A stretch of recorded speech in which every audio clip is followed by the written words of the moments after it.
L'Association des femmes du chemin de fer du Gabon s'invite pour la première fois à la célébration de la Journée internationale de la femme, commémorée le 8 mars de chaque année. La CETRAG, la société d'exploitation du Transgabonais, mise en service en 1978, s'emploie ces dernières années à dynamiser la main-d'œuvre féminine pour la rentabilité de l'entreprise.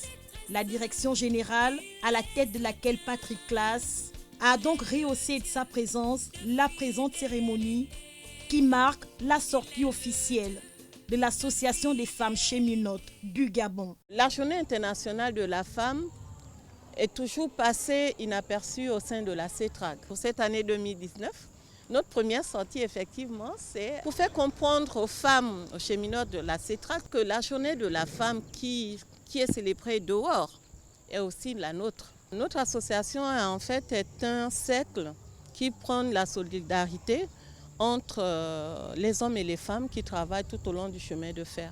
L'association renaît de ses cendres parce qu'elle existait déjà et puis après elle a sombré un peu dans le sommeil.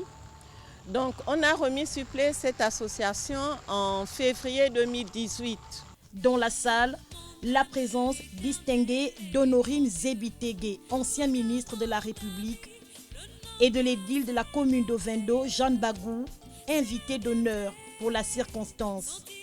Des modèles de femmes actives dans la société, toutes choses pour illustrer l'intégration des femmes gabonaises dans les postes de responsabilité jadis réservés aux hommes.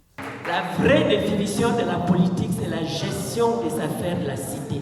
C'est ce que nous combattons à l'Observatoire des droits de la femme et de la parité, c'est l'ignorance. Alors, pour celles qui ont provoqué le 8 mars, elles sont mortes pour que nous ayons ce que nous avons aujourd'hui. À New York, elles ont dit, nous sommes fatigués, nous descendons dans la rue. Si nous votons aujourd'hui, c'est à cause de ces femmes. Si vous avez le même salaire que les hommes, c'est à cause de ces femmes. Elles ont perdu leur vie, elles ont payé le prix. Ce sont des martyrs. Ça, c'est une martyre au positif. Madame le maire, combien de mandats? Vous avez déjà vu ça? Vous avez déjà vu ça? Ici, des exposés articulés autour de la gestion du stress de la femme en milieu professionnel et de la conciliation du travail au ménage. Il y a des personnes qui viennent au travail tous les jours et c'est la routine. C'est seulement les feuilles qu'il faut qu'elles découpent. Alors qu'elles voudraient s'exprimer mieux que découper le papier et mieux que faire des photocopies.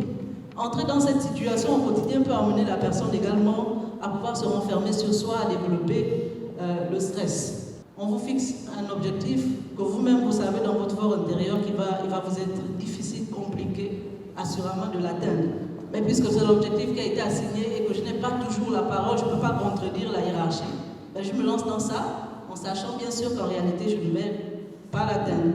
Et donc je vis avec ce stress en attendant le jour où je vais être évalué, ou le jour où on va me demander de rendre ce rapport ou ce travail que je sais d'avance incapable de réaliser. Si on est stressé négativement, ce n'est pas une fatalité. On peut le surmonter. Comment? En essayant de réaménager son programme de travail, en essayant d'aménager sa manière de manger, de penser, de discuter, de faire plein de choses. Lorsqu'on est dans un couple, on doit communiquer.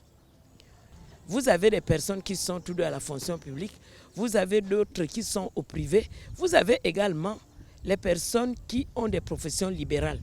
Donc on doit mettre tout cela en symbiose pour pouvoir trouver une organisation type. Mais que faire de cette femme qui est en même temps père et mère? Il faut le courage.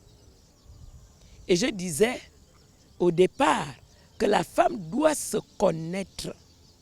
Les femmes ne connaissent pas leur identité et c'est très dangereux. La femme doit savoir qu'elle est citoyenne à part entière. Elle n'est pas une sous-personne. Message bien reçu, les femmes cheminotes ne se sont pas empêchées d'exprimer leurs ressentis. J'ai retenu que la femme devrait davantage valoriser sa personne, devrait se connaître elle-même pour découvrir au fond qu'elle n'est pas n'importe qui et qu'elle peut faire beaucoup de choses. J'ai retenu que la femme ne doit pas se marginaliser elle-même parce qu'en réalité, nous nous marginalisons nous-mêmes. La femme a les mêmes droits que les hommes au sein d'une entreprise. D'autant plus que nous allons dans les mêmes écoles, nous avons les mêmes diplômes. Les diplômes n'ont pas de couleurs différentes, donc nous pouvons exercer les mêmes métiers. Créée en 1910, la Journée internationale de la femme met en avant la lutte pour les droits de ces dernières et la réduction des inégalités de sexe. Et pour orner le tout, l'artiste gospel Armel Mekui a mis en exergue les merveilles de sa voix.